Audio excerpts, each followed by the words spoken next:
दोस्तों, एक गांव का लड़का बिहार से सऊदी अरब घूमने के लिए जाता है, लेकिन सऊदी अरब में उसका पर्स चोरी हो जाता है, एटीएम चोरी हो जाता है और पैसा भी चोरी हो जाता है। तो सऊदी लड़की उसको सहारा देती है और अपने घर लेकर के जाती है और घर ले जा करके वह सऊदी लड़की इस साथियों बिहारी लड़के के साथ कुछ ऐसा कर देती है जिसकी कोई भी यहाँ तक की कल्पना भी नहीं कर सकता है।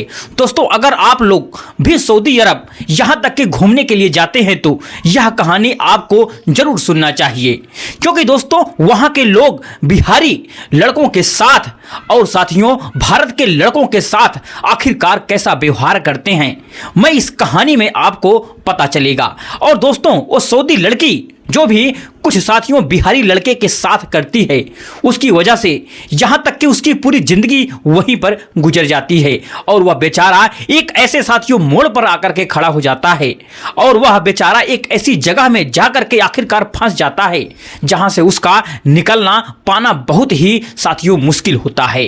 साथियों, वह चारों तरफ से एकदम फंस जाता है। दोस्तों, यह कहानी बिहार के बेगूसराय की है। एक लड़का जिसका नाम होता है राहुल। दोस्तों, राहुल को बचपन से ही घूमने के फिरने का बहुत शौक था। राहुल को नई नई जगह देखने का, नए नए लोगों से यहां तक कि मिलने का और अलग अलग माहौल को महसूस करने का उसको साथियों बहुत ही ज्यादा अच्छा लगता था। उसको बहुत सब यह पसंद था और राहुल बचपन से ही सऊदी अरब के बारे में यहां तक कि सुनता था कि यूट्यूब पर सऊदी अरब की अच्छी अच्छी वीडियो वह हमेशा देखता था। तो उसका साथियों एक सपना बन गया था कि वह जिंदगी में एक बार तो जरूर सऊदी अरब जाएगा और वहाँ की खूबसूरत इमारतों को घूमे और वहाँ के खूबसूरत लोगों से मिले, वहाँ के लोगों से यहाँ तक की बात करे। यह उसका बचपन से ही सपना था। लेकिन दोस्तों, अफसोस कि कभी उसका यह सपना पूरा ही नहीं होता है। लेकिन दोस्तों, एक दिन जब राहुल लगभग 26 साल का हो जाता है तो अपने जन्मदिन पर सऊदी अरब घूमने जाने का फैसला आखिरकार कर लेता है। दोस्तों, राहुल अपने माता पिता से कहता है कि मैं सऊदी अरब घूमने के लिए पिताजी जा रहा हूं, कुछ दिन में वापस आ जाऊंगा। तो दोस्तों, पहले तो उसके माता पिता जो होते हैं उसको जाने से मना करते हैं, क्योंकि वह उसका साथियों पहला ट्रिप होता है और वह भी भारत से सऊदी अरब जाने का ट्रिप उसका होता है। लेकिन वो लोग भी साथियों जानते हैं कि राहुल बचपन से उसका सऊदी अरब जाने का बहुत बड़ा सपना था, इसलिए वह लोग भी ज़्यादा साथियों रोक टोक उसको नहीं कर पाते हैं। तो राहुल एक छोटे से बैग में साथियों अपना सारा सामान पैक करता है, अपना कपड़ा पैक करता है और अपने घर से साथियों निकल जाता है। कई घंटे का साथियों सफर तय करने के बाद राहुल दिल्ली एयरपोर्ट से फ्लाइट पकड़ के रियाद तक यहाँ तक कि पहुँच जाता है। दोस्तों, वहाँ जब वह राहुल पहुँचता है तो वहाँ का साथियों नज़ारा राहुल देख करके उसकी आंखें एकदम से चमक जाती हैं। साथियों, बड़े बड़े ऊंचे टावर होते हैं वहाँ पर, चारों तरफ यहाँ तक कि चमचमाती हुई रोशनी होती है, ठंडी ठंडी ऐसी वाली हवाएं चल रही होती हैं और वहाँ के लोग बहुत साथियों अच्छे होते हैं। उनकी भाषा भी साथियों अलग थी और दोस्तों वह लोग बहुत अच्छे से इससे यहाँ तक की बात भी करते हैं। यह सब साथियों नज़ारा देख करके राहुल को ऐसा लगता है जैसे वह किसी एक नई दुनिया में आखिरकार आ गया हो। दोस्तों, सऊदी अरब पहुँचने के बाद राहुल जो लड़का था सबसे पहले मक्का शरीफ के पास मौजूद मशहूर जगहों को देखने के लिए निकल जाता है। वहां जाकर के घूमता है, दुआ करता है, तस्वीरें यहां तक की खींचता है और वहां की आसपास की जगह को घूमने की कोशिश भी करता है।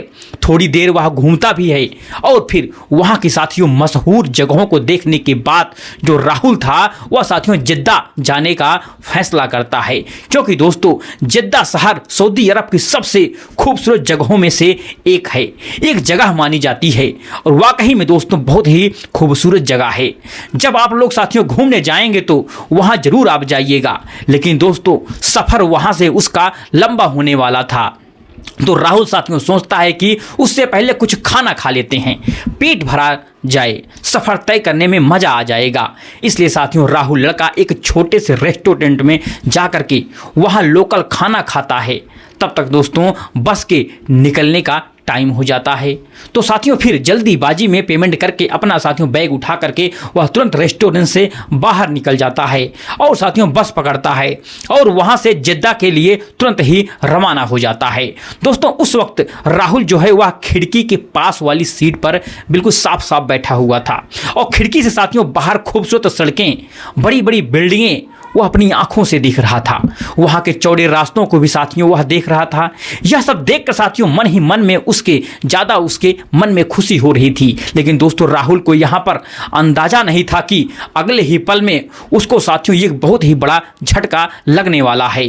उसके साथ साथियों एक बहुत बड़ा हादसा आखिरकार राहुल के साथ होने वाला है, जिसकी वजह से उसकी साथियों पूरी जिंदगी यहां तक की पलटने वाली है, या यूं कहूं कि साथियों उसकी किस्मत पलटने वाली है। दोस्तों जब रियाद से होकर के वह आगे निकल जाता है और जब वो जो बस है वो एक स्टॉप पर रुकती है तो साथियों बस के अंदर बहुत सारे लोग चढ़ जाते हैं। तो उनमें से एक लड़की भी साथियों होती है। वह लड़की साथियों सऊदी अरब भी लड़की होती है। दोस्तों वह भी बस पे तुरंत चढ़ती है और राहुल के साथियों बगल वाली सीट में जा करके आकर के बैठ जाती है।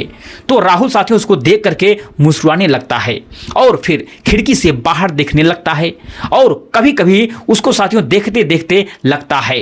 अब दोस्तों बस उस स्टॉप के आगे आखिरकार बढ़ जाती है। तभी बस का साथियों कंडक्टर राहुल के पास आता है और कहता है कि भाई तुम अपना तुरंत टिकट दिखाओ। तो साथियों राहुल लड़का अपना हाथ अपने पॉकेट में डालता है तो साथियों उसका पर्स नहीं था। फिर दूसरे पॉकेट में डालता है, फिर साथियों शर्ट के पैर पॉकेट में चेक करता है, लेकिन दोस्तों उसका अपना पर्स कहीं भी उसको आखिरकार नहीं मिलता है। ना तो साथियों बैग, ना तो साथियों पॉकेट में पैसा। तो राहुल साथियों बहुत ज़्यादा परेशान हो जाता है और साथियों परेशान होकर के बस कंडक्टर से कहता है कि भैया जी मुझे लग रहा है कि मेरा पर्स कहीं गिर गया है या फिर कहीं चोरी हो गया है और मेरे पास अभी पैसा भी नहीं है टिकट खरीदने के लिए। दोस्तों बस कंडक्टर राहुल के ऊपर गुस्सा हो जाता है और फिर कहता है कि यहाँ पर कोई फ्री का बस नहीं चलता है, अगर सफ़र करना है तो पैसा देना तुम्हें जरूर पड़ेगा, अगर टिकट का पैसा नहीं दो तो यहीं पर तुम उतर जाओ। दोस्तों बस का कंडक्टर ड्राइवर को इशारा करता है, बस साथियों रोकने के लिए कहता है और राहुल का साथियों बैग पकड़ करके उसको नीचे साथियों उतारने की यहाँ तक की कोशिश करता है। उसको नीचे साथियों उतारने लगता है तो दोस्तों जो वह लड़की थी राहुल के बगल में बैठी हुई थी, उसको साथियों यह हरकतें, यह बातचीत, जो भी साथियों कुछ होता है वो बहुत ही बुरा लगता है, उसको अच्छा बिल्कुल भी नहीं लगता है। वह साथियों तुरंत खड़ा हो जाती है और बस कंडक्टर से कहती है कि बस को रोकने की कोई ज़रूरत नहीं है, इसके टिकट का पैसा मैं दे दूंगी, लेकिन तुम इसको नीचे मत उतारो। और फिर दोस्तों इस तरीके से बीच रास्ते में उतरोगे तो यह बेचारा आखिरकार कहां जाएगा। अब दोस्तों राहुल उस लड़की को हैरान होकर के देखने लगता है और बस में और भी जितने लोग यहां तक कि बैठे हुए थे वह सभी लोग राहुल को और साथियों उस लड़की को देखने लगते हैं। तो दोस्तों लड़की तुरंत ही अपने पर्स में से पैसा निकालती है। दोस्तों वह सऊदी लड़की राहुल का साथियों टिकट तुरंत ही आखिरकार बनवाती है। तो साथियों कंडक्टर वहां से टिकट काट करके टिकट साथियों वापस कर देता है, जिसको दे देता है और थोड़ा सा आगे बढ़ जाता है। दोस्तों उस वक्त राहुल लड़का एकदम से चुप रहता है, कुछ बोलता नहीं है और साथियों उसके मन में बहुत सारी बातें चलने लगती हैं। जब साथियों कंडक्टर थोड़ा सा आगे बढ़ जाता है तो साथियों राहुल धीरे से उस लड़की से कहता है कि थैंक यू सो मच, अगर आप यहाँ पर आज नहीं होती तो शायद यह कंडक्टर मुझे बस से नीचे उतार दिया होता। दोस्तों फिर लड़की उसको देख करके तुरंत मुस्कुराने लगती है, यहाँ तक कि कहती है कि मेरा नाम है आयशा, तुम्हारा आखिरकार क्या नाम है। दोस्तों यह भी मुस्कुराते हुए बताता है कि जी मेरा नाम है राहुल कुमार। अब दोस्तों इस तरीके में बस चलती रहती है और साथियों यह दोनों सीट पर बैठ करके एक दूसरे से बात करते रहते हैं, एक दूसरे को साथियों जानने की यहाँ तक की कोशिश करते हैं, जान पहचान बढ़ाने की कोशिश करते हैं। दोस्तों ऐसा पूछती है कि तुम सऊदी अरब आखिरकार अकेले क्या करने के लिए आए हो। दोस्तों राहुल लड़का कहता है कि मेरा बचपन से ही यहाँ तक कि सपना था कि सऊदी अरब घूमने का, इसलिए बिना कुछ सोचे समझे मैं अकेले निकल करके यहाँ पर आ गया। मैं अपने जन्मदिन पर घूमने के लिए यहाँ पर आया हूँ, लेकिन अब मैं सोच रहा हूँ कि घर आखिरकार मैं कैसे जाऊँगा। अब मेरे पास एक रुपया भी नहीं है और पता नहीं वहाँ मेरा पर्स गिर गया है या फिर चोरी हो गया है। दोस्तों आयशा उसकी बात को सुन करके एकदम से साथियों शांत रहती है। फिर कुछ देर के बाद उससे कहती है कि जब तुम्हारे पास पैसा नहीं है तो तुम अपने घर वापस कैसे जाओगे आखिरकार। दोस्तों राहुल गहरी सांस लेते हुए कहता है कि सच कहूँ तो मुझे भी बिल्कुल नहीं पता है मैं घर कैसे जाऊँगा। यह जीवन में मेरे पहली बार ऐसा हुआ है, ऐसा घटना मेरे साथ पहली बार घटित हुई है। दोस्तों ऐसा कहती है कि अगर तुम चाहो तो मेरे साथ जिद्दा चल सकते हो, वहाँ पर मेरे मम्मी पापा रहते हैं और हम लोग का एक छोटा सा वहाँ का शौरमा फास्ट फूड की दुकान भी है। मैं पढ़ाई करती हूँ और जब मैं पढ़ाई करके फ्री रहती हूँ तो अपनी दुकान में चलाती हूँ, दुकान को संभालती हूँ। तुम कुछ दिन वहाँ पर रह करके काम कर लेना, थोड़ा बहुत पैसा तुम कमा करके इकट्ठा कर लेना, फिर अपने घर तुम चले जाना। अब दोस्तों इस बात को सुन करके राहुल थोड़ा सा हैरान हो जाता है और साथियों उसको हैरान हो करके चुपचाप देखने लगता है। दोस्तों देखते ही देखते कुछ देर का वक्त गुजरता है, लेकिन दोस्तों उसके पास अब कोई भी दूसरा रास्ता आखिरकार बिल्कुल नहीं था। राहुल साथियों आयशा के साथ उसके घर जाने के लिए और वहाँ पर काम करने के लिए बिल्कुल तैयार हो जाता है। अब दोस्तों इस तरीके से बस जो है वह कुछ ही देर के अंदर जिद्दा शहर में पहुंच जाती है। तो साथियों राहुल और आयशा ये दोनों बस से नीचे उतरते हैं, लेकिन जब साथियों राहुल जिद्दा में बस से नीचे उतरता है तो दोस्तों वहाँ का नज़ारा जो देख कर साथियों उसकी आंखें हैं वह बिल्कुल चमचमाने लगती हैं। वह खुशी के मारे साथियों एकदम से यहाँ तक कि पागल हो जाता है। उसकी आंखों के सामने साथियों लाल समुद्र का खूबसूरत किनारा दिखाई दे रहा था। दूर दूर तक साथियों चमचमाती बड़ी बड़ी इमारतें दिखाई दे रही थी। ठंडी ठंडी साथियों वहाँ पर हवाएं चल रही थी और पूरा जो सड़क है एकदम से साथियों साफ सुथरा था और बहुत कम लोग वहाँ पर थे। और दोस्तों ऐसा नज़ारा राहुल ने अपने जीवन में पहली बार देख रहा था। जब साथियों आयशा राहुल को लेकर के यहाँ तक कि अपने माता पिता के फास्ट फूड की दुकान पर जाती है तो साथियों आयशा के माता पिता वहाँ पर राहुल को देख करके थोड़ा सा हैरान हो जाते हैं। लेकिन दोस्तों जब आयशा अपने माता पिता को इस पूरी बात को बताती है कि उसके साथ क्या हुआ है और वह किस लिए यहाँ पर आया है तो दोस्तों उसके माता पिता आयशा के माता पिता जब पूरी हकीकत जान जाते हैं तो साथियों राहुल का बड़े प्यार से वहाँ पर स्वागत करते हैं। उसको साथियों बैठा करके प्यार से खाना भी खिलाते हैं, उसके लिए रहने का भी इंतजाम करते हैं। यह सब देख कर साथियों राहुल को ऐसा महसूस होता है कि जैसे वह किसी दूसरे देश में नहीं बल्कि वह अपने लोगों के साथ वहाँ पर आ गया है।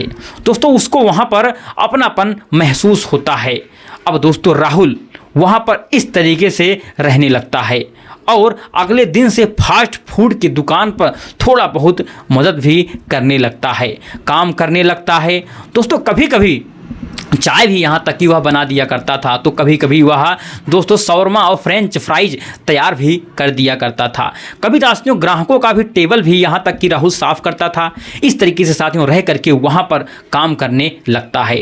दोस्तों राहुल वहाँ रह करके धीरे धीरे वहाँ का लोकल अरबी भाषा भी यहाँ तक कि सीख गया था। जो कस्टमर दुकान पर आते थे उनसे बात करता था तो साथियों बातचीत करके कस्टमर को भी साथियों अच्छा लगता था राहुल से बात करके। दोस्तों फिर आयशा की जो माँ थी राहुल को अपने हाथों से कभी कभी यहाँ तक कि खाना भी खिला देती थी और साथियों आयशा के पापा दुकान का सारा यहाँ तक हिसाब किताब उसको समझाते थे और अपने बेटे की तरह उसको साथियों प्यार से रहने लगाए थे। राहुल को साथियों पहली बार ऐसा लग रहा था कि वह घर से दूर होकर भी अकेला नहीं है बल्कि वह अपने लोगों के साथ है। लेकिन दोस्तों राहुल को एक ऐसी चीज़ बहुत अजीब लगती है। जो साथियों आयशा थी वह हमेशा छुप छुप करके उसको हमेशा देखा करती थी और जब साथियों अकेले रहती तो उससे आकर के हंसी मजाक किया करती। दोस्तों उससे प्यारी प्यारी बातें करती और अपने बातों में साथियों उसको बताने की यहाँ तक की कोशिश करती थी कि वह उससे प्यार करने लगी है। और यहाँ कहीं ना कहीं दोस्तों जो राहुल था, यह सब साथियों पहली बार आयशा से मिला था। बस मैं तो दोस्तों उस दिन के बाद से ही राहुल भी साथियों आयशा को पसंद यहाँ तक कि करने लगा था। अब दोस्तों इस तरीके से धीरे धीरे काम करते हुए लगभग पूरे 25 दिन गुजर जाते हैं। अब जो साथियों राहुल है वह दुकान का सबसे भरोसेमंद यहाँ तक के हिस्सा बन गया था। दोस्तों जब राहुल को काम करते हुए लगभग 1 से 1.5 महीने हो जाते हैं तो साथियों आयशा के पापा 5,000 सऊदी रियाल को अपने दुकान के अकाउंट में रखते हैं और राहुल के हाथों में रख देते हैं। कहते हैं कि बेटा तुमने बहुत ही ज़्यादा मेहनत किया है, यह पैसा तुम्हारे मेहनत की कमाई है और अगर तुम चाहो तो अब तुम घर जा सकते हो। अब साथियों काम करने की तुम्हें यहाँ कोई ज़रूरत नहीं है। दोस्तों राहुल उनके हाथों से पैसा ले लेता है और फिर आयशा वहीं पर साथियों खड़ी रहती थी। साथियों उसकी देखने लगता है उसको और बहुत ही मायूस हो जाता है। तब तक साथियों आयशा के पापा वहाँ से बाहर चले जाते हैं। तो साथियों आयशा कहती है कि क्या हुआ, तुम इतना मायूस क्यों हो, क्या आखिरकार सोच रहे हो। तो दोस्तों राहुल अपने दिल की बात इस बार आयशा से बता देता है और कहता है कि सच बताऊं तो मैं यहाँ पर आया तो था अकेले और मेरे पास कुछ भी नहीं था, ना तो मेरे पास पैसा था और ना ही मेरा कोई अपना था, ना ही कोई सहारा था। लेकिन तुमने मुझे सहारा दिया है, मुझे संभाला है, मुझे सब कुछ दिया है और मुझे पता नहीं चला कि कब तुम मेरे दिल में आखिरकार बस गई हो। मैं तुमको प्यार करने लगा हूँ। सच कहूँ तो अब यहाँ से जाने का मन भी मेरा नहीं करता है। तुम मेरे दिल में बस गई हो और मैं तुमसे प्यार करने लगा हूँ। अब दोस्तों इस बात को सुन करके आयशा एकदम से चुप हो जाती है। उसके तो साथियों बिल्कुल होश उड़ जाते हैं। इस बात को सुन करके आयशा साथियों कुछ भी नहीं बोलती है, शर्माते हुए साथियों दुकान से बाहर चली जाती है। लेकिन दोस्तों अब राहुल की बेचैनी बढ़ जाती है। राहुल दोस्तों सोचने लगता है कि मैं कुछ गलत तो आखिरकार नहीं बोल दिया, कहीं यह बात आयशा को बुरी तो आखिरकार नहीं लग गई। यही साथियों सब सोच करके राहुल बहुत परेशान रहने लगता है। पूरी रात निकल जाती है लेकिन उसको साथियों नींद तक बिल्कुल नहीं आती है। अगले दिन सुबह में जब राहुल अपना साथियों कपड़ा पैक करके वहाँ से निकलने की तैयारी कर रहा होता है तो साथियों कुछ देर के बाद आयशा के पापा वहाँ पर आ जाते हैं और राहुल से कहते हैं कि बेटा जरा तुम इधर आओ, मुझे तुमसे कुछ ज़रूरी बात करनी है। दोस्तों राहुल थोड़ा घबरा जाता है क्योंकि साथियों उसको डर लग रहा था कि कहीं आयशा बता तो नहीं दी है। उसके हाथ पैर कांपने लगते हैं और साथियों उनके बगल में जा कर के वह बैठ जाता है। तब तक दोस्तों वहाँ पर आयशा की माँ भी आ जाती है। तो राहुल साथियों पूरी बात समझ जाता है कि अब उसके साथ क्या आखिरकार होने वाला है। तभी साथियों आयशा के पापा मुस्कुराते हुए कहते हैं कि देखो बेटा राहुल, आयशा बेटा ने हमें सब कुछ बता दिया है। तो दोस्तों राहुल चुपचाप उनको देखता रहता है। तभी दोस्तों आयशा की माँ प्यार से मुस्कुराते हुए राहुल से कहती है कि राहुल बेटा मैं सच कहूँ तो जब तुम पहली बार यहाँ पर आए थे तो तुम हम लोग के लिए अजनबी थे।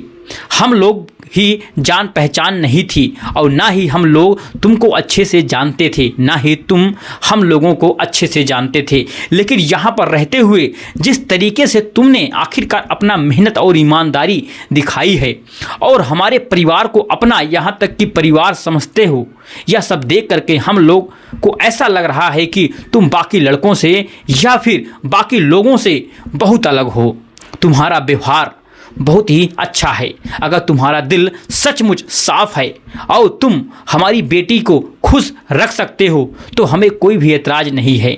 हम अपनी बेटी की तुमसे शादी करा सकते हैं। अब दोस्तों फिर इस बात को लेकर के सुनते ही राहुल के रोंगटे खड़े हो जाते हैं। दोस्तों राहुल एकदम से खुश हो जाता है। ऐसा लगता है कि जैसे उसके सीने में जो बोझ काफ़ी दिन से बना हुआ था वह बोझ एक झटके में उतर जाता है। और दोस्तों उस दिन के बाद से राहुल की ज़िंदगी बहुत तेज़ी से साथियों बदलने लगती है।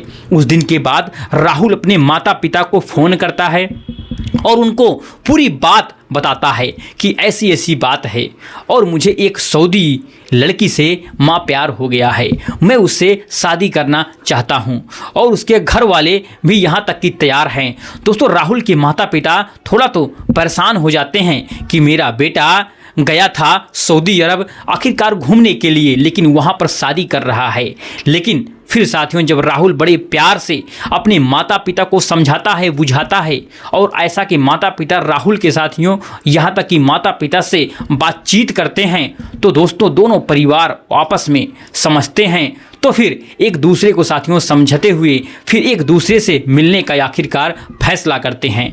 दोस्तों राहुल के माता पिता बिहार के बेगूसराय से सऊदी अरब आ जाते हैं, जिद्दा जाते हैं, और वहाँ पर साथियों आयशा के माता पिता से मिलते हैं। दोस्तों दोनों परिवार मिल करके बहुत उस समय खुश होते हैं, एक दूसरे से मिल करके फिर शादी की बात होती है, शादी की डेट भी रखी जाती है, और फिर साथियों सऊदी अरब में ही बड़े धूमधाम से राहुल और आयशा की शादी कर दी जाती है। दोस्तों मैं आपको बता देना चाहता हूं कि शादी होने के बाद राहुल आयशा के साथ वहीं पर हमेशा हमेशा के लिए रुकने का फैसला करता है, और फिर उस फास्ट फूड की दुकान को साथियों आगे एक अलग लेवल पर ले जाने की यहाँ तक की कोशिश करता है। दोस्तों फिर धीरे धीरे दोनों मिल करके बहुत मेहनत करते हैं। पहले दुकान बहुत छोटी थी, लेकिन जब साथियों दोनों मिल करके मेहनत करने लगते हैं तो साथियों धीरे धीरे दुकान बहुत बड़ी आखिरकार हो जाती है, ग्राहक भी अच्छे खासे आने लगते हैं, और बहुत बेहतरीन तरीके से यह दोनों अपनी ज़िंदगी को गुजारने लगते हैं। और दोस्तों मैं आपको यह भी बताना चाहूँगा कि आज भी जिद्दा शहर में राहुल आयशा के साथ वहाँ पर रहता है, और आज भी साथियों उसी दुकान फास्ट फूड की दुकान को यह दोनों मिल करके चलाते हैं, और एक बहुत ही साथियों बेहतरीन जीवन एक साथ मिल करके दोनों साथियों आयशा राहुल जीते हैं। दोस्तों अगर आप लोग भी सऊदी अरब जाने का यहाँ तक कि प्लान कर रहे हो, तो सऊदी अरब साथियों घूमने के लिए जाने के बारे में यहाँ तक कि सोच रहे हो, तो जिद्दा शहर आप ज़रूर जाइएगा, और इन दोनों से मिल करके इन दोनों के साथियों जीवन के बारे में जो भी साथियों कहानी है उसको ज़रूर सुनिएगा। आप लोग साथियों बहुत अच्छे लगेगा। दोस्तों यह थी आज की कहानी साथियों, जहां बिहार का रहने वाला एक लड़का, साधारण सा लड़का सऊदी अरब घूमने के लिए जाता है, और वह लड़का अपने जीवन में अपनी पहली बार सऊदी अरब घूमने के लिए जाता है। लेकिन दोस्तों पहली बार में ही उसको एक सऊदी अरब लड़की से प्यार हो जाता है, और वहीं पर अपनी दुनिया का दोस्तों बसा लेता है। साथियों यह थी आज की कहानी, आपको कैसी लगी? अगर आपको अच्छी लगी है वीडियो को लाइक, चैनल को सब्सक्राइब करना ना भूलिए। चलिए मिलते हैं नेक्स्ट वीडियो में एक नई कहानी के साथ, तब तक के लिए जय हिंद, जय भारत, जय हिंदुस्तान।